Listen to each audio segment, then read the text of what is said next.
بسم اللہ الرحمن الرحیم۔ پاکستان اور دنیا بھر سے ہمارے چاہنے والے تمام حاضرین اور سامعین کی خدمت میں السلام علیکم ورحمۃ اللہ وبرکاتہ۔ J T R media house کے پروگرام آپ کے مسائل کا حل کے ساتھ میں ہوں آپ کا میزبان سمیع اللہ داؤد عباسی۔ ناظرین کرام، چونکہ بنیادی شرعی مسائل کا جاننا، ان کا علم حاصل کرنا اور ان کے مطابق ان کے اوپر عمل کرتے ہوئے اپنی زندگی گزارنا ایک مسلمان کا دینی فریضہ ہے، تو اسی مقصد کی تکمیل کے لیے جامعۃ الرشید کی طرف سے اس پروگرام کا آغاز کیا گیا ہے۔ اور چونکہ اللہ جل شانہ نے قرآن مجید میں ارشاد فرمایا فَاسْأَلُوا أَهْلَ الذِّكْرِ إِن كُنتُمْ لَا تَعْلَمُونَ، جس کا مفہوم یہ ہے کہ اگر تمہیں کسی بات کے بارے میں علم نہیں ہے تو اس فن کے ماہرین اور اہل علم حضرات سے اس کے بارے میں جان لو۔ تو اسی آیت کو مد نظر رکھتے ہوئے ہمارے ساتھ دارالافتاء جامعۃ الرشید کے سینئر مفتیان کرام کا ایک پینل موجود ہے، جن سے ہم آپ حضرات کے پوچھے گئے سوالات کے بارے میں شرعی رہنمائی حاصل کریں گے۔ تو اپنے سوالات کی طرف بڑھنے سے پہلے میں آج کے مہمانان گرامی کا آپ کے سامنے تعارف کرانا چاہتا ہوں۔ ہمارے آج کے پہلے مہمان مفتی فیصل احمد صاحب ہیں۔ آپ دارالافتاء جامعۃ الرشید کے سینئر مفتی، شعبہ تخصصات کے سینئر فیکلٹی ممبر اور صحافت اور فلکیات کی فیلڈ کے ماہر ہیں۔ ان کے ساتھ تشریف رکھتے ہیں ہمارے دوسرے مہمان مفتی محمد صاحب۔ آپ جامعۃ الرشید میں استاد شیخ الحدیث ہیں اور شعبہ تخصص فی فقہ المعاملات المالیہ والعلوم الاداریہ کے ڈائریکٹر اور مسئول ہیں، اور دارالافتاء جامعۃ الرشید کے بھی ڈائریکٹر اور مسئول ہیں۔ تو اپنے سوالات کی طرف بڑھتے ہیں۔ آج کا پہلا سوال عبدالقدیر صاحب نے بولان سے پوچھا ہے، اور یہ سوال مفتی فیصل احمد صاحب سے ہے۔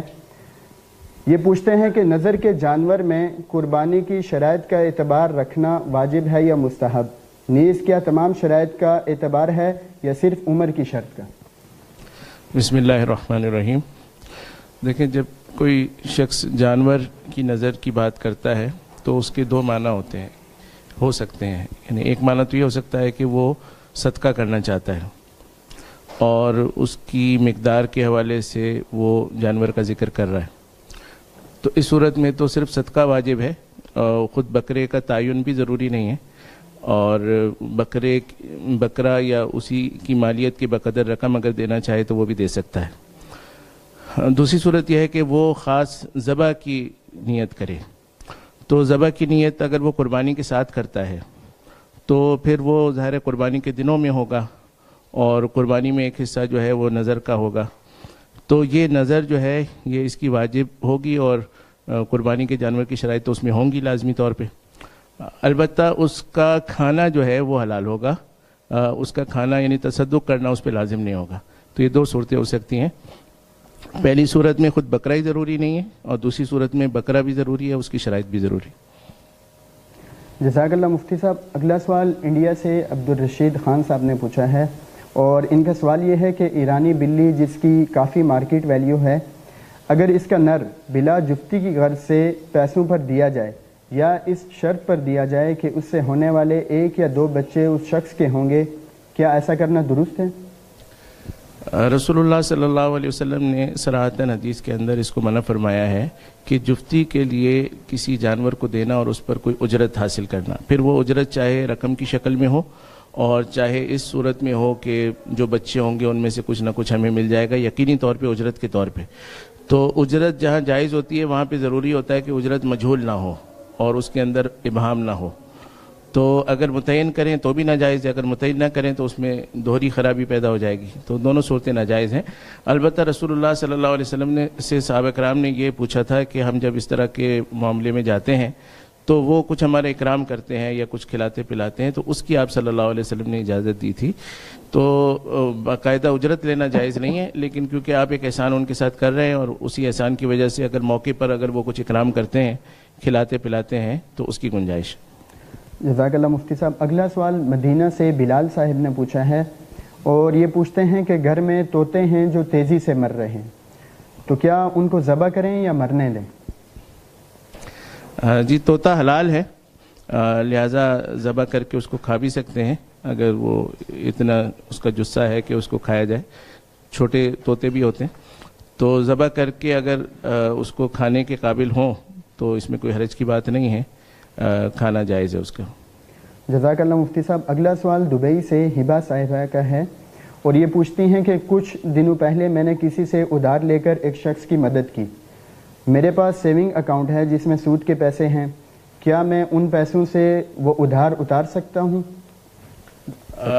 سیونگ اکاؤنٹ میں جو سود کی رقم آئی ہے اور آپ اس سے اتارنا چاہتے ہیں تو یہ تو جائز نہیں ہے، اس لیے کہ اس مال کا جو آپ نے سود کے ذریعے سے کمایا ہے اس کا حل یا تو یہ ہے کہ جس سے آپ نے سود لیا اس کو واپس کیا جائے، اور بینکوں میں کیونکہ یہ صورت عام طور پہ ممکن نہیں ہوتی تو پھر اس کا حل یہ ہے کہ تصدق کیا جائے. اس کے علاوہ اس کا ذاتی طور پہ انتفاع خود استعمال کرنا یا اس کو کسی چیز کے عوض میں دینا تو یہ ٹھیک نہیں ہے. تو آپ نے جب کسی سے قرضہ لیا تھا، اگرچہ آپ نے اس کو کسی فلاحی کام کی نیت سے لیا تھا، لیکن بہرحال وہ لیا آپ نے تھا، لازم وہ آپ کے اوپر ہے، آپ کے ذمہ لازم ہے کہ آپ اس کو حلال ذرائع سے واپس ادا کریں. سود کی رقم اس میں استعمال نہیں ہو سکتی.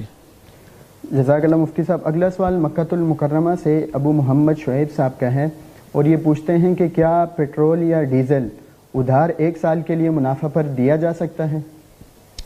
سوال انہوں نے واضح نہیں فرمایا. ایک تو اس کی صورت یہ ہو سکتی ہے کہ پیٹرول ہی ادھار دیا جا رہا ہے اور 1 سال بعد وہ پیٹرول بھی لیا جائے گا اور مزید اس میں کچھ اضافہ کر کے بھی لیا جائے گا. تو اگر یہی مراد ہے کہ قرضہ پیٹرول کا قرضہ دیا جائے اور اس کے بعد 1 سال بعد اس میں اضافہ کر کے لیا جائے تو اس میں تو سود کی خرابی آ جائے گی. جو مقدار دی ہے وہ اتنی ہی ادھار واپس لی جا سکتی ہے. لیکن اگر یہ مراد نہیں ہے بلکہ مراد یہ ہے کہ ہم ادھار میں اس کو زیادہ پیسے لے کر، یعنی ویسے اس کا ریٹ مثلا 75 روپے چل رہا ہے لیکن ہم اس کو 80-90 کے حساب سے دے دیں، تو اگر یہ اس قسم کی کوئی بات مراد ہے کہ چیز تو وہی بیچی جائے گی لیکن قیمت اس کی کم یا زیادہ لگائی جائے گی تو اس کی گنجائش ہوگی. جزاک اللہ مفتی صاحب. اگلا سوال کوہاٹ سے مجید صاحب کا ہے اور یہ پوچھتے ہیں کہ بیٹے کے پیسوں سے باپ کا فرض حج یا باپ کے پیسوں سے بیٹے کا فرض حج ادا ہو جائے گا؟ جی، حج مالی عبادت ہے لیکن مالی عبادت کا یہ مطلب نہیں ہوتا کہ ہر کام آپ کے اپنے پیسے سے ہی ہوگا، اور مالی جو عبادات ہوتی ہیں اس کے اندر نیابت بھی ہوتی ہے.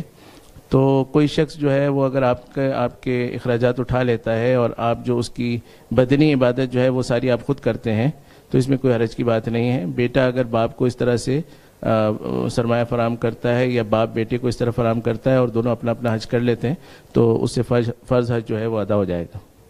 جزاک اللہ مفتی فیصل احمد صاحب. اگلا سوال میرا مفتی محمد صاحب سے ہے اور یہ سوال کراچی سے بنت قمر صاحبہ نے پوچھا ہے. یہ پوچھتی ہیں کہ استنجا کے لیے کم از کم کتنا پانی ضروری ہے؟ کیا 1 گلاس پانی سے استنجا کر سکتے ہیں؟ جی، بسم اللہ الرحمن الرحیم. استنجا کے لیے کسی خاص مقدار کی کوئی قید نہیں ہے. بات یہ ہے کہ آپ چھوٹا استنجا کر رہے ہیں، بڑا استنجا کر رہے ہیں. پھر بڑا استنجا آپ کر رہے ہیں تو آپ نے اس سے پہلے ٹیشو پیپر یا ڈھیلا استعمال کیا یا نہیں کیا. پھر غذا کون سی آدمی استعمال کرتا ہے استنجا کا، اس سے بھی بڑا تعلق ہے. بعض اوقات 1 گلاس کافی ہو جائے گا، بعض اوقات کافی نہیں ہوگا. اصل بات یہ ہے کہ جو نجاست اس موضع پر لگی ہوئی ہے اس نجاست کے صاف ہونے کا یقین ہو جائے تو اتنا پانی کافی ہے. جزاک اللہ مفتی صاحب. اگلا سوال کشمیر سے محمد سلطان صاحب نے پوچھا ہے اور یہ پوچھتے ہیں کہ کیا 3 جگ پانی سے غسل جنابت ہو سکتا ہے؟ جی، وضو کے لیے اور غسل کے لیے کتنا پانی ہونا چاہیے اور کتنے پانی سے وضو ہو سکتا ہے، کتنے پانی سے غسل ہو سکتا ہے، تو رسول اکرم صلی اللہ علیہ وسلم کے بارے میں آتا ہے کہ آپ صلی اللہ علیہ وسلم نے 1 مد سے وضو کیا ہے اور 1 سا سے غسل کیا ہے. تو 1 مد کی کیا مقدار ہے، اس میں کچھ تھوڑا سا اختلاف بھی پایا جاتا ہے اور ائمہ نے مختلف مقداریں ذکر کی ہیں اور خود مذہب حنفی میں بھی اس سلسلے میں مختلف اقوال ہیں.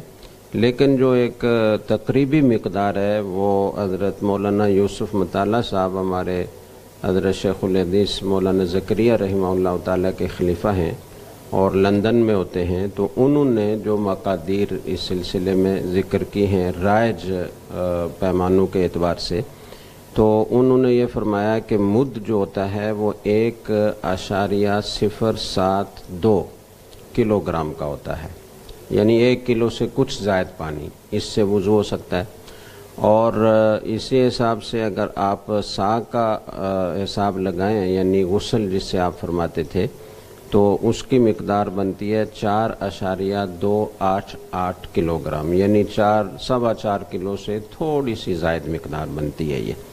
تو اتنا پانی غسل کے لیے کافی ہونا چاہیے، لیکن یہ نہیں ہے کہ اتنا ہی پانی سے وضو کرنا یا غسل کرنا لازم ہے. اس سے زائد پانی اگر استعمال کرنے کی ضرورت پیش آ رہی ہے اور استعمال ہوتا ہے تو اس میں کوئی حرج نہیں ہے، لیکن یہ کہ اس سے اتنا معلوم ہوتا ہے کہ اتنا پانی وضو کے لیے اور اتنا پانی غسل کے لیے کافی ہونا چاہیے. جزاک اللہ مفتی صاحب. اگلا سوال مکہ المکرمہ سے فاطمہ صاحبہ نے پوچھا ہے، اور یہ ان کا سوال یہ ہے کہ مجھے نکسیر کی بیماری ہے، کیا میں مغرب کی نماز کے لیے 5-10 منٹ پہلے وضو کر سکتی ہوں؟ سوال کا مقصد واضح نہیں ہے. نکسیر کی بیماری کا مطلب اگر یہ ہے کہ مسلسل خون آ رہا ہے اور اس میں کوئی وقفہ نہیں ہے تو ایسی صورت میں تو یہ مغرب سے پہلے وضو نہیں کر سکتی، غروب آفتاب کے بعد ہی ان کو وضو کرنا لازم ہوگا. لیکن اگر یہ مطلب ہے کہ کبھی اچانک نکسیر آ جاتی ہے تو پھر وہ 5-10 منٹ پہلے بالکل وضو کر سکتی ہیں. البتہ اس وضو کرنے کے بعد اگر پھر خون آ جائے تو وضو ٹوٹ جائے گا، دوبارہ کرنا ہوگا. جزاک اللہ مفتی صاحب. اگلا سوال لاہور سے وقاص احمد صاحب کا ہے، اور یہ پوچھتے ہیں کہ وضو میں سر کا مسح کرنے کا مسنون طریقہ کیا ہے؟ جی میں نے اس سے پہلے بھی وضو میں سر کا مسح کرنے کا طریقہ تفصیل سے بتایا تھا اور ہاتھوں سے کر کے بتایا تھا کہ مسح کرنے کا طریقہ یہ ہے. اور وہ پرانا کلپ سن لیا جائے، اور اختصار کے ساتھ میں اگر عرض کروں تو یہ ہے کہ آپ اپنے ہاتھوں کو گیلا کر کے تو دونوں ہاتھ پیشانی کے بالوں پر رکھیں اور پھر ان کو پیچھے لے جائیں اور گدی تک پہنچا کر پھر اسی طرح بغیر اٹھائے آپ واپس لے کر آئیں، اور اٹھائے بغیر آپ یوں گھسیٹ کر انگلی کانوں تک لے جائیں اور اس طریقے سے کانوں کا مسح کریں اندر سے، اور اس انگوٹھے سے کانوں کے باہر کا مسح کریں. اور گردن کا جو مسح ہے اس کے لیے بعض حضرات تو یہ فرماتے ہیں کہ نیا پانی لیں اور ہتھیلی ہی سے مسح کریں، اور بعض حضرات یہ کہتے ہیں اور اکثر فقہا نے یہ لکھا ہے کہ انگلیوں کی پشت سے گردن کا مسح کریں یوں. تو یہ طریقہ ہے جی مسح کرنے کا. جزاک اللہ مفتی صاحب. آپ نے تفصیل کے ساتھ دوبارہ وضو میں سر کا مسح کرنے کا طریقہ دہرا دیا. اگلا سوال ناروے سے مسز ریاض صاحبہ کا ہے، اور یہ پوچھتی ہیں کہ عورت رکوع میں ہلکا سا جھک کر نماز پڑھے تو کیا نماز ہو جائے گی یا گھٹنے پر ہاتھ رکھنا ضروری ہے؟ اگر عورت صحت مند ہے اور اسے کوئی عذر جھکنے سے نہیں ہے تو اتنا جھکنا ضروری ہے کہ ہاتھ گھٹنوں تک پہنچ جائیں اور گھٹنوں پر وہ ہاتھ رکھے. بالکل اتنا معمولی جھکنا کہ ہاتھ گھٹنوں تک نہ پہنچ سکیں اس سے رکوع نہیں ہوگا. رکوع کے لیے کم سے کم مقدار یہ ہے. مرد کے لیے تو یہ نہ کہ وہ پوری کمر بالکل بچھا دے اور بالکل سیدھی کر کے رکھے اور سر اور اس کی کمر برابر ہونی چاہیے. عورت کے لیے اتنا جھکنا اور کمر کو اس طرح سیدھا کرنا ضروری نہیں ہے، لیکن اتنا جھکنا ضروری ہے کہ ہاتھ گھٹنوں تک پہنچ جائیں. البتہ اگر کسی کو عذر ہو اور وہ اس طرح جھک نہ سکتا ہو یا اس طرح جھکنے سے اس کو شدید تکلیف ہوتی ہو یا تکلیف بڑھ جانے کا اندیشہ ہو تو پھر وہ جتنا جھک سکتی ہے اتنا جھکے. بہت شکریہ مفتی صاحب. اگلا سوال دبئی سے سلطان محمود صاحب نے پوچھا ہے، اور ان کا سوال یہ ہے کہ اگر زکام ہو تو کیا نماز میں ٹیشو پیپر سے ناک صاف کر سکتے ہیں؟ جی بعض اوقات ناک سے پانی بہتا ہے اور وہ اگر صاف نہ کیا جائے تو بہت ہی عجیب صورتحال پیدا ہو جاتی ہے. تو اگر انگلیوں کے درمیان ٹیشو پیپر رکھ لیا جائے اور معمولی حرکت سے جس سے عمل کثیر لازم نہ آئے اگر ناک صاف کر لی جائے تو اس میں کوئی حرج کی بات نہیں. جزاک اللہ مفتی صاحب. اگلا سوال مفتی فیصل احمد صاحب سے ہے، اور یہ سوال بحرین سے رشید صاحب نے پوچھا ہے. یہ پوچھتے ہیں کہ میں پردیس میں 7 سال سے ہوں، میرے پاس 5 لاکھ روپے ہیں، اس کے علاوہ سونا یا چاندی نہیں ہے، گھر اپنا ہے، کیا مجھے زکوٰۃ دینی ہوگی؟ جی ان کے پاس 5 لاکھ روپے ہیں تو پاکستان میں اس نصاب پہ زکوٰۃ ہوتی ہے. تو یہ بحرین میں ہے غالباً؟ جی بحرین میں. تو وہاں کے لحاظ سے بھی بظاہر نصاب پورا ہوگا، 5 لاکھ اچھی خاصی رقم ہے، تو زکوٰۃ تو ان پر واجب ہے۔ البتہ زکوٰۃ کا حساب جو ہے نصاب وغیرہ دیکھنے کے لیے یہ اس جگہ کا حساب کو دیکھیں گے جہاں پر مال موجود ہے۔ تو اگر پاکستان میں انہوں نے اپنے اموال رکھے ہوئے ہیں تو پھر پاکستان کے حساب سے، اور اگر وہاں رکھے ہوئے ہیں تو وہاں کے حساب سے نصاب پورا دیکھ کر اس کی زکوٰۃ ادا کی جائے گی۔ بہت شکریہ مفتی صاحب۔ اگلا سوال کراچی سے کامران صاحب نے پوچھا ہے، اور ان کا سوال یہ ہے کہ میرے آفس میں بڑی بڑی تصویریں لگی ہوئی ہیں اور آفس روم کے علاوہ نماز پڑھنے کی جگہ بھی نہیں ہے۔ ان تصاویر میں ایک بالکل قبلہ کی طرف ہے، اس صورت میں نماز کیسے پڑھی جائے جبکہ مسجد کافی دور ہے اور میری صرف 1 یا 2 نمازیں ڈیوٹی ٹائمنگ کے دوران آتی ہیں؟ دیکھیں، تصویر والی جگہ پہ نماز پڑھنا مکروہ ہے، مکروہ تحریمی ہے، اور بالکل یہ کہہ رہے ہیں قبلے کی طرف بھی تصویر ہے تو اس میں تو سب سے زیادہ کراہت ہے، اور اگر ان کے دائیں یا بائیں ہیں تو نسبتاً کم ہے، پیچھے ہے تو اور کم ہے، لیکن بہرحال کراہت تو تمام صورتوں میں ہے۔ ان کو چاہیے کہ مسجد اگر نہیں جا سکتے تو بالکل آفس میں پڑھنے کے بجائے جو باہر کوریڈور ہے وہاں پڑھ لیں، جہاں نماز بچھا کے کہیں پہ بھی نماز پڑھی جا سکتی ہے، کوئی بھی پاک جگہ ہو۔ تو اگر یہ برآمدے میں نماز پڑھ سکتے ہوں یا باہر چمن میں نماز پڑھ سکتے ہوں تو ان کو اسی کو ترجیح دینی چاہیے، اور بالفرض ایسی صورت ہے کہ کہیں پر بھی نماز کی اجازت نہیں ہے اور وہیں پڑھنی پڑے گی تو پھر یہ کوشش کریں کہ اس کے اوپر کوئی چیز ڈال سکیں، کوئی پردہ حائل کر لیں یا کوئی ایسی صورت ہو جس سے تصویر ان کے بالکل سامنے نہ رہے۔ بالکل اسی حالت میں اگر پڑھیں گے تو نماز تو بہرحال ہو جائے گی، یعنی دوبارہ ادا کرنا ضروری نہیں ہوگی، لیکن بہت ہی زیادہ کمزور نماز ہوگی، اور کراہت تحریم جو ہے یہ حرام کے قریب ہوتا ہے، تو لہذا اس سے انہیں ہر صورت میں بچنے کی کوشش کرنی چاہیے۔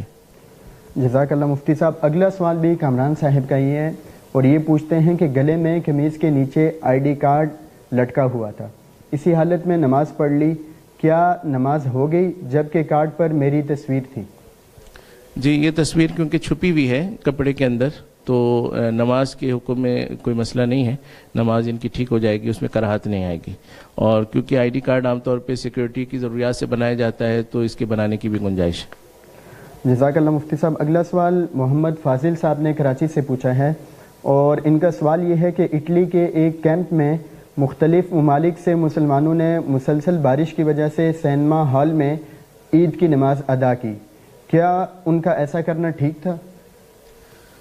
بارش کی وجہ سے اور دیار غیر ہے اور ان کے پاس کوئی اگر بالکل امکان نہیں تھا اور کسی جگہ کا، اور انہوں نے نماز پڑھ لی تو نماز ٹھیک ہو جائے گی ان کی۔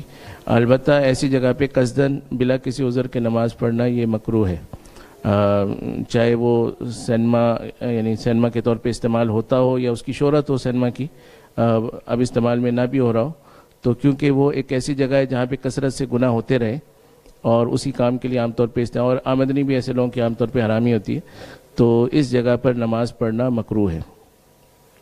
جزاک اللہ مفتی صاحب۔ اگلا سوال سیالکوٹ سے ام نجم صاحبہ نے پوچھا ہے، اور یہ پوچھتی ہیں کہ ہمارے گھر میں سیڑھیوں کے نیچے واش روم تھا، بعد میں سیٹ کے اوپر اینٹیں رکھ کر اسے سیمنٹ کر دیا، اب اگر اس کے ساتھ تھوڑی سی جگہ اور ملا کر اسے کمرہ نما بنا دیا جائے تو اسے نماز پڑھنے کے لیے استعمال کرنا درست ہوگا؟ نیز اگر وہاں قرآن مجید پڑھ کر وہیں رکھ دیں تو اوپر سیڑھیاں چڑھنے سے کوئی گناہ تو نہیں ہوگا؟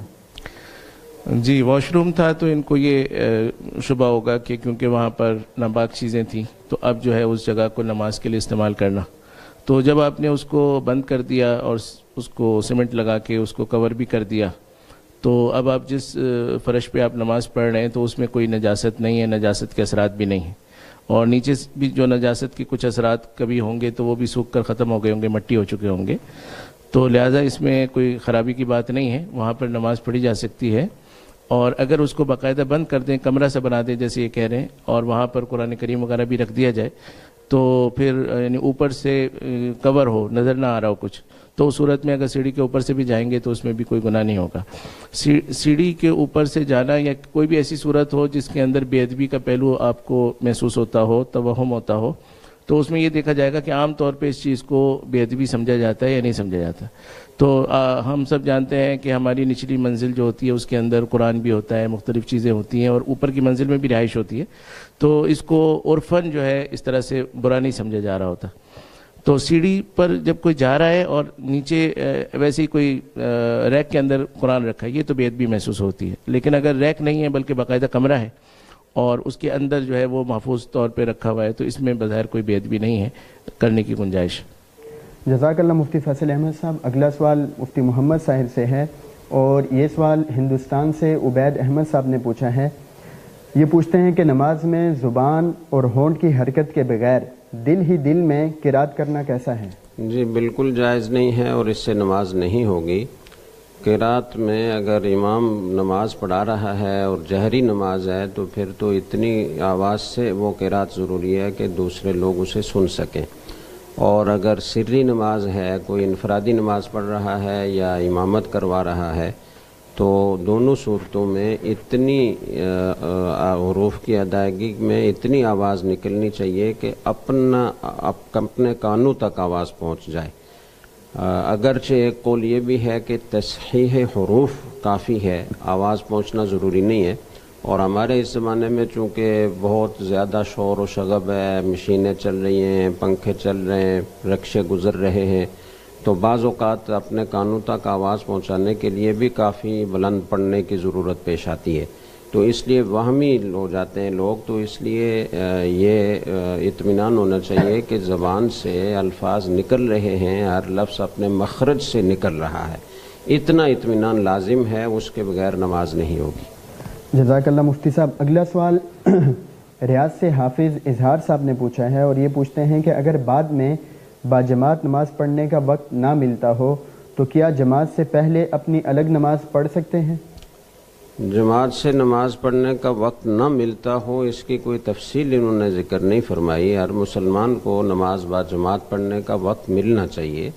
البتہ اگر کوئی ایسی ملازمت کی مجبوری ہے کہ وہاں جماعت کے لیے چھٹی نہیں ملتی اور آپ دوسری کوئی ملازمت حاصل کرنے میں کامیاب نہیں ہو رہے جہاں آپ باجماعت نماز ادا کر سکیں، تو ایک مجبوری کی صورت ہے. تو ایسی صورت میں اگر نماز کے بالکل فوت ہونے کا اندیشہ ہو تو پھر جماعت کا انتظار کرنا ضروری نہیں ہے، آپ جماعت سے پہلے اپنی نماز پڑھ لیا کریں. جزاک اللہ مفتی صاحب. اگلا سوال کشمیر سے محمد الطاف صاحب نے پوچھا ہے، اور ان کا سوال یہ ہے کہ کیا امام صاحب عذر کی بنا پر ایک پاؤں اور بازو دھوئے بغیر نماز پڑھا سکتے ہیں؟ اگر نہیں تو ان نمازوں کا کیا حکم ہے جو امام کے پیچھے اس عذر کی حالت میں پڑی ہیں؟ بظاہر پاؤں پر اور ہاتھ پر زخم ہوگا اور اس پر پٹی بندھی ہوگی، تو ایسی صورت میں وہ اس پر مسح کرتے ہوں گے.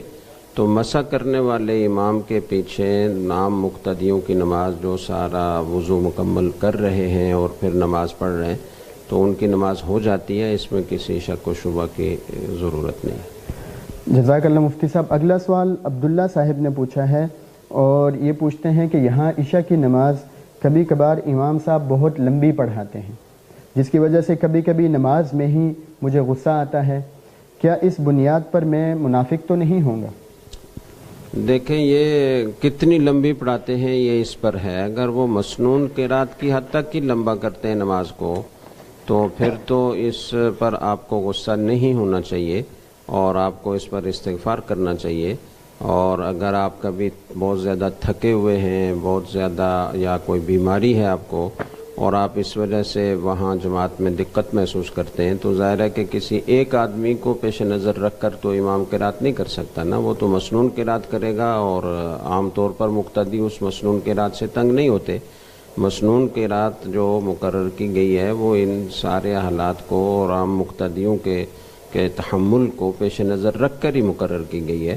تو اس کو کوئی اگر بوجھ سمجھے تو اس کی غلطی ہے. اور اگر کوئی بیمار ہے کسی وجہ سے وہ کھڑا نہیں ہو سکتا تو وہ بیٹھ کر کھڑے ہو کر نماز کی نیت کر لے اور پھر بیٹھ جائے. پھر جب امام رکوع کے قریب جانے لگے تو کھڑا ہو کر رکوع میں شریک ہو جائے. تو اس طریقے سے اس کی اپنی جو دقت ہے، پریشانی ہے، وہ ختم ہو جائے گی.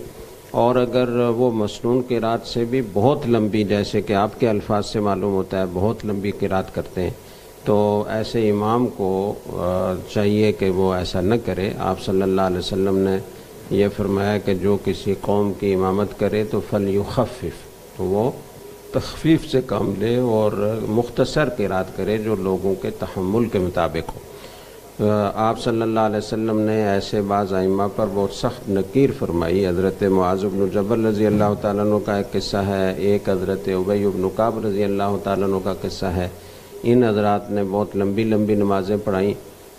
ایک کا فجر کا قصہ ہے اور ایک کا عشاء کا قصہ ہے. تو آپ صلی اللہ علیہ وسلم نے بہت زیادہ اس پر ناراضی کا اظہار فرمایا اور فرمایا افتان انت، تم لوگوں کو فتنے میں ڈالنے والے ہو. تو اس لیے امام کو چاہیے کہ وہ اعتدال کے ساتھ قرات کرے اور مسنون قرات سے زیادہ لمبی قرات نہ کرے. اور اگر وہ اس طرح مسنون قرات سے بہت لمبی قرات کرتا ہے اور اس وجہ سے آپ کو غصہ آ جاتا ہے تو اس میں نفاق کی کوئی بات نہیں ہے، آپ کا غصہ بجا ہے، لیکن بہتر ہے کہ غصہ نہ کریں اور اس مشقت کو برداشت کریں، ثواب ملے گا. جزاک اللہ مفتی صاحب. اگلا سوال غلام رسول صاحب نے پوچھا ہے اور ان کا سوال یہ ہے کہ اگر کوئی شخص نفل نماز پڑھ رہا ہو اور دوسرا اس کے پیچھے فرض کی نیت کر کے شامل ہو جائے تو کیا یہ درست ہے؟ جی، امام شافعی رحمہ اللہ تعالیٰ دوسرے بعض ائمہ کے نزدیک اس کی گنجائش ہے، لیکن مذہب حنفی میں اس کی گنجائش نہیں ہے. تو اس لیے آپ کسی نفل پڑھنے والے کے پیچھے اپنی فرض نماز نہ پڑھیں، لیکن آپ اگر نفل پڑھ رہے ہوں اور کوئی آپ کی اقتدا کر لے تو اس میں نکیر نہ کریں. ہو سکتا ہے کہ اس کے مسلک میں وہ جائز ہو، اس کی گنجائش ہو. جزاک اللہ مفتی محمد صاحب. اگلا سوال مفتی فیصل احمد صاحب سے ہے اور یہ سوال شمس الحق صاحب نے پوچھا ہے. یہ پوچھتے ہیں کہ اگر کسی آدمی کی کئی سالوں کی نمازیں قضا ہوں تو وہ ان کی ادائیگی شمسی سال کے حساب سے کرے گا یا قمری سال کے حساب سے، کیونکہ قمری سال کے حساب سے 10 دن کم ہوتے ہیں. دیکھیں، اگر ان کو یہ پتہ ہے کہ میری کب سے کب تک کی نمازیں نکلی ہیں تو وہ دن تو چاہے شمسی ہوں قمری ہوں دن تو طے ہیں. تو لیکن شاید یہ پوچھنا چاہتے ہیں کہ بالکل بلوغت کے وقت سے اگر کوئی حساب لگا رہا ہے کہ اتنے سال، تو بلوغت جو ہے وہ 15 سال، اگر یعنی کسی کو بلوغت کی کوئی علامت نہ ہو تو 15 سال کے بعد اس کو بالغ شمار کیا جاتا ہے. تو 15 سال جو ہوتے ہیں وہ قمری لحاظ سے ہوتے ہیں. تو اس میں قمری لحاظ کا سالوں کا اعتبار کر کے پھر آگے کے دن جو ہیں اسی حساب سے دیکھے جائیں گے. تو دونوں صورتیں ہو سکتی ہیں.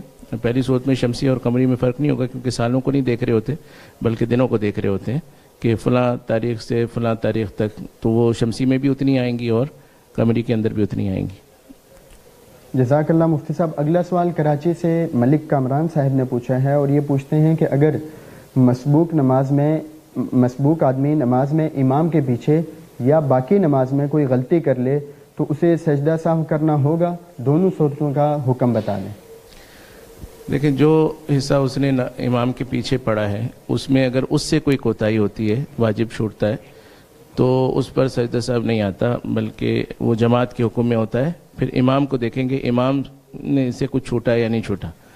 اگر امام سے کچھ چھوٹا ہے، چاہے وہ مسبوق کے آنے سے پہلے چھوٹا ہو یا آنے کے بعد چھوٹا ہو، اور امام سجدہ سہو کر رہا ہے تو پھر مسبوق کو بھی اس کے ساتھ سجدہ سہو کرنا ہوگا، اگرچہ مسبوق کو سلام نہیں پھیرنا ہوگا، مسبوق سلام نہیں پھیرے گا. تو یہ تو امام کے پیچھے کا مسئلہ ہوا. پھر امام کے بعد جو وہ اپنی الگ سے نماز پوری کرے گا اس میں اگر اس سے کوئی واجب چھوڑتا ہے تو پھر اس کو سجدہ سہو کرنا ہوگا.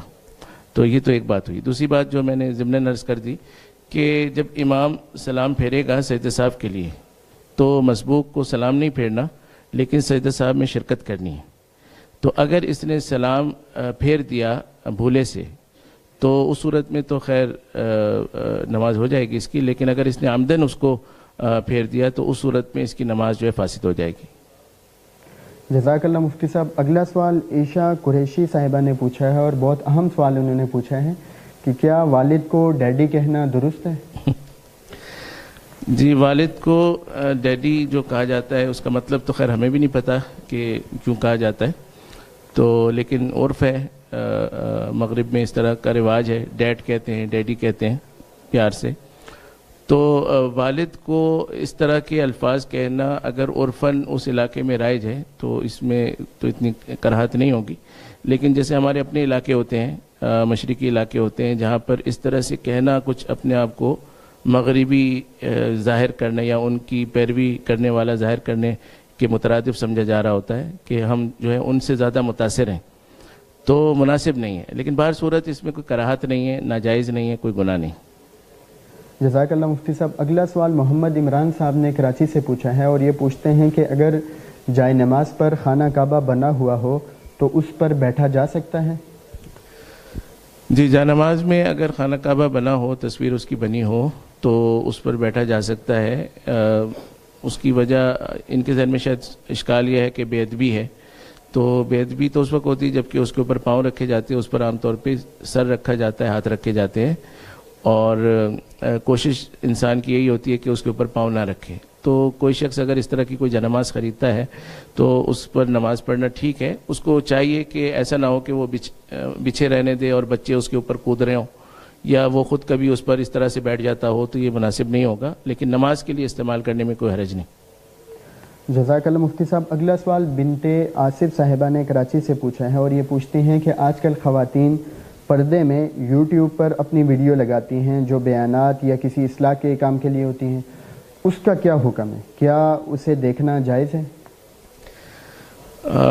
اول تو اگر اس طرح کوئی لگاتی ہے تو وہ خواتین کے لیے لگاتی ہوں گی.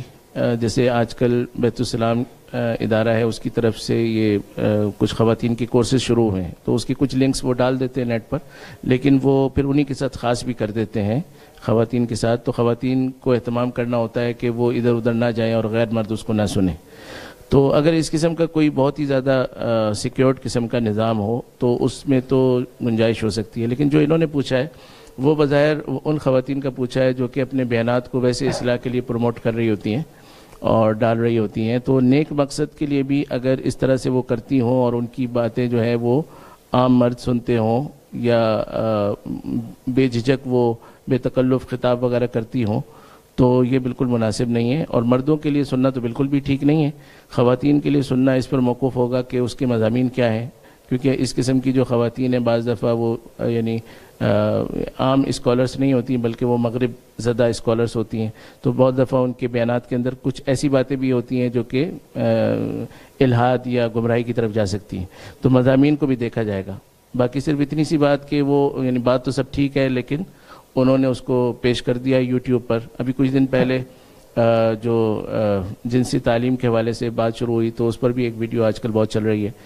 تو کسی خاتون نے برقعے کے ساتھ اس کو متوجہ کرنے کے لیے کیا. تو یہ بھی ایک مناسب چیز نہیں ہے. اگرچہ انہوں نے نیک نیتی سے کیا ہوگا، اس کے کچھ فوائد بھی سامنے آ رہے ہوں گے، لیکن بہرحال یہ ایک مناسب ٹرینڈ نہیں ہے. خواتین کو اپنے حلقے کے اندر یعنی خواتین کے اندر رہتے ہوئے کام کرنا چاہیے، عمومی پلیٹ فارم پہ ان کو نہیں آنا چاہیے.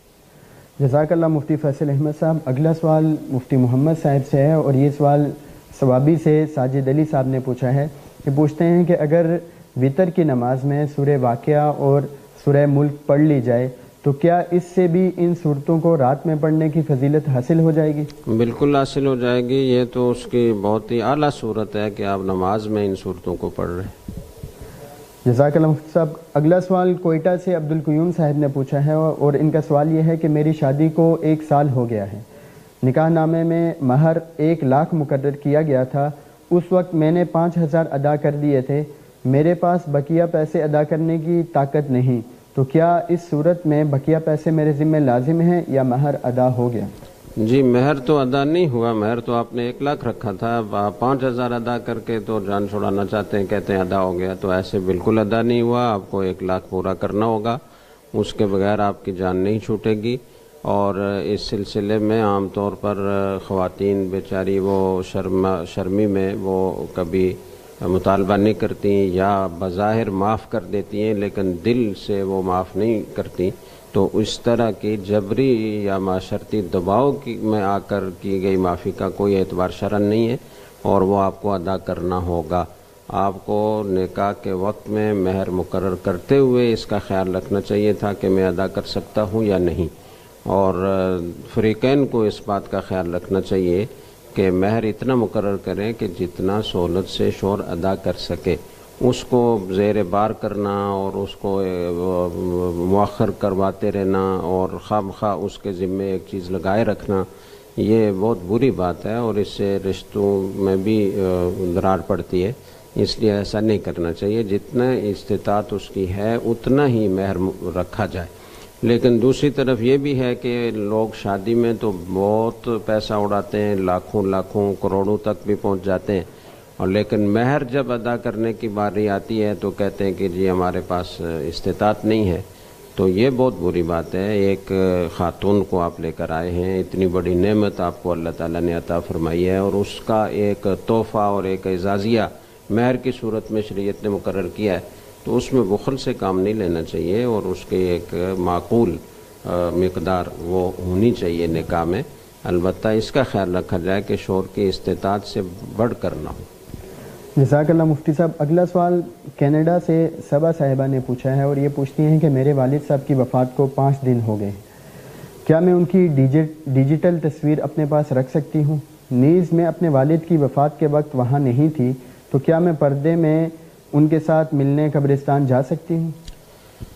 دیکھیں, پہلے سوال کا جواب تو یہ ہے کہ ڈیجیٹل تصویر میں اگرچہ اختلاف ہے, اور بعض علماء کا اس سلسلے میں ان کی تحقیق یہ ہے کہ یہ شرعاً حرام تصویر میں داخل نہیں ہے, لیکن بہت بڑی تعداد ایسے علماء کی ہے کہ جو اس کو بھی تصویر حرام ہی میں شامل سمجھتے ہیں, اور یہ فرماتے ہیں کہ یہ ایک تصویر کی جدید شکل ہے, ترقی یافتہ شکل ہے, اور بلکہ اس تصویر سے جو ایک ساکت تصویر تھی اس کے مفاسد بہت زیادہ بڑے ہوئے ہیں. یہ متحرک تصویر ہے, اس کی ہر ادا محفوظ ہوتی ہے, یہ اس سے زیادہ گویا جو تصویر کے جو مفاسد ہیں وہ اس میں اس تصویر سے جو ساکت اور ساکن ہے اس سے زیادہ پائے جاتے ہیں. تو اس لیے بہتر یہ ہے کہ اس کو محفوظ نہ رکھا جائے, لیکن اگر بعض علماء کی رائے پر کوئی اعتماد کرتے ہوئے اس کو یوں محفوظ رکھتا ہے ڈیجیٹل فارمی میں, تو اس کی گنجائش ہو سکتی ہے ان علماء کے نزدیک. دوسرا سوال انہوں نے کیا ہے کہ قبرستان میں جا سکتی ہوں والد صاحب کی قبر پر. تو اس سلسلے میں پہلے بھی بات ہوئی ہے, آپ صلی اللہ علیہ وسلم نے ایک موقع پر منع فرمایا تھا قبرستان جانے سے, لیکن وہ ممانعت مردوں عورتوں دونوں کے لیے تھی. بت پرستی سے اور قبر پرستی سے بچانے کے لیے آپ صلی اللہ علیہ وسلم نے منع فرما دیا تھا سب کو, لیکن جب توحید لوگوں کے دلوں میں بیٹھ گئی اور شرک کا کوئی اندیشہ نہ رہا تو آپ نے اجازت دی تھی, اور یہ فرمایا تھا کہ کنت نہیتکم عن زیارت القبور فزوروها الآن فإنها تذکر الموت. میں نے منع کیا تھا لیکن اب میں قبور کی زیارت کرنے کی اجازت دیتا ہوں, اس لیے کہ اس سے موت یاد آتی ہے.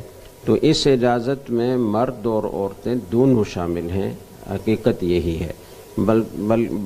البتہ بعض فقہاء نے یہ فرمایا ہے کہ عورت کو بلا ضرورت گھر سے نکلنا نہیں چاہیے, اور خاص طور سے جوان عورت کے نکلنے میں چونکہ فتنے کا اندیشہ ہوتا ہے تو اس لیے اسے منع کیا جائے گا, اور بوڑھی عورت کو قبرستان جانے کی اجازت دی جائے گی, وہ بھی اس شرط کے ساتھ کہ وہاں جا کر وہ بے صبری کا مظاہرہ نہ کرے, کسی بدعت کا ارتکاب نہ کرے, اور سنت کے مطابق زیارت کرے اور سنت کے مطابق ایصال ثواب کرے. تو میں جہاں تک ذاتی طور پر سمجھتا ہوں کہ یہ اجازت بوڑھی اور جوان دونوں عورتوں کے لیے ہے, اس میں تخصیص آپ صلی اللہ علیہ وسلم نے کسی کی نہیں فرمائی, اس لیے آپ کے لیے گنجائش ہے, لیکن آپ اس کا خیال رکھیں کہ وہاں جا کر کسی بدعت کا ارتکاب نہ ہو یا بے صبری کا مظاہرہ نہ ہو. جزاک اللہ مفتی صاحب. اگلا سوال کراچی سے علی صاحب نے پوچھا ہے, اور ان کا سوال یہ ہے کہ کیا اولیاء کے مزار پر جا کر السلام علیکہ یا ولی اللہ کہنا درست ہے؟ جی کہہ سکتے ہیں, جائز ہے, لیکن بہتر یہ ہے کہ وہی الفاظ کہے جائیں جو حدیث میں منقول ہیں. اس میں وہ ولی اللہ صاحب بھی خود آ جائیں گے اور ان کو الگ سے مخاطب کرنے کی ضرورت نہیں ہے. السلام علیکم یا اہل القبور یا السلام علیکم دار قوم مؤمنین, یہ 2 قسم کے الفاظ حدیث میں آتے ہیں, تو یہی کہنے چاہیے.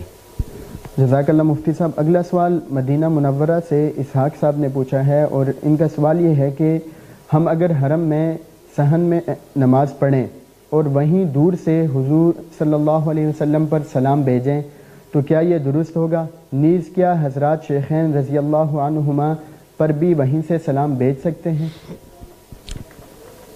دیکھیں, حضور اکرم صلی اللہ علیہ وسلم نے یہ فرمایا کہ من صلی علیہ عند قبری سمعتہ ومن صلی علیہ نائیا ابلغتہ, کہ جو آدمی میری قبر کے پاس حاضر ہو کر سلام کہتا ہے میں اسے خود سنتا ہوں, اور جو دور سے سلام کہتا ہے تو وہ مجھے پہنچایا جاتا ہے, یعنی فرشتوں کے ذریعے سے پہنچایا جاتا ہے. تو یہ جو ہے کہ قبر کے پاس تو اس کا جو عرف میں جو معنی ہے وہ تو یہی ہے کہ قبر کے قریب جا کر سلام کہا جائے، اور اسلاف کا، صحابہ کرام رضی اللہ تعالیٰ عنہم کا معمول یہی رہا ہے کہ وہ سلام عرض کرنے کے لیے رسول اکرم صلی اللہ علیہ وسلم کے روضہ مطہرہ کے سامنے جاتے ہیں اور وہیں سے سلام پیش کرتے ہیں، اور ادب کا تقاضا بھی یہی ہے۔ دور سے ہو کر تو سلام کہنا یہ ویسے بھی آپ صلی اللہ علیہ وسلم کی شان کے مناسب نہیں ہے۔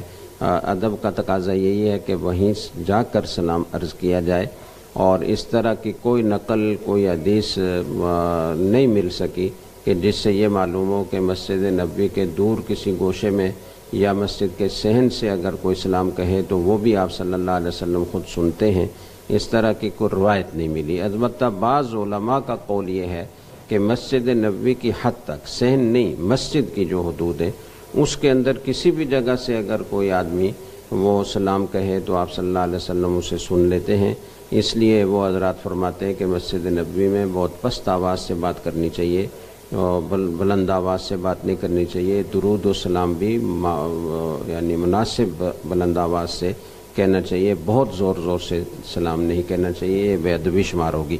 بعض حضرات نے، جیسے ایک روایت مجھے نظر آئی، غالباً وہ حافظ ابن حجر ہیثمی رحمہ اللہ تعالیٰ نے وہ قصہ نقل کیا کہ ابو حازم رحمہ اللہ تعالیٰ کو کسی نے خواب میں دیکھا اور یہ بتایا کہ رسول اکرم صلی اللہ علیہ وسلم کی خواب میں زیارت ہوئی، اور آپ صلی اللہ علیہ وسلم نے یہ فرمایا کہ ابو حازم سے یہ کہو کہ وہ ہمارے قریب سے باہر سے گزر جاتا ہے اور اعراض کر کے گزر جاتا ہے، وہ ٹھہرتا نہیں ہے، ہمیں سلام نہیں کرتا۔ تو اس کے بعد سے ابو حازم رحمہ اللہ تعالیٰ کا معمول یہ تھا کہ وہ جب بھی مسجد کے باہر سے، سڑک سے بھی گزرتے تھے تو جب روضہ مطہرہ کے محاذات میں، اس کے مقابل میں آتے تھے تو وہاں ٹھہرتے تھے اور سلام کرتے تھے، پھر آگے بڑھتے تھے۔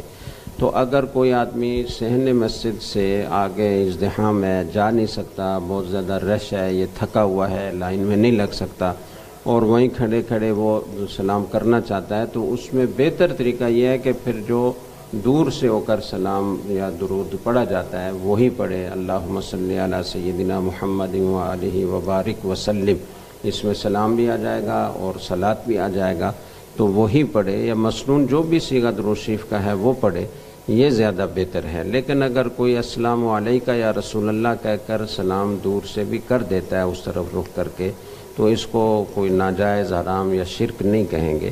دور ہزاروں میل دور سے بھی آپ صلی اللہ علیہ وسلم کو اگر کوئی خطاب کرتا ہے، جیسے شاعر لوگ اپنے کلام میں خطاب کرتے ہیں، تو وہ ایک تخیلاتی خطاب ہوتا ہے، ایک تصوراتی خطاب ہوتا ہے، اس میں کوئی شرک کی بات نہیں ہے۔ یہی حکم حضرات شیخین رحمہ اللہ رضی اللہ تعالیٰ عنہما کا بھی ہے۔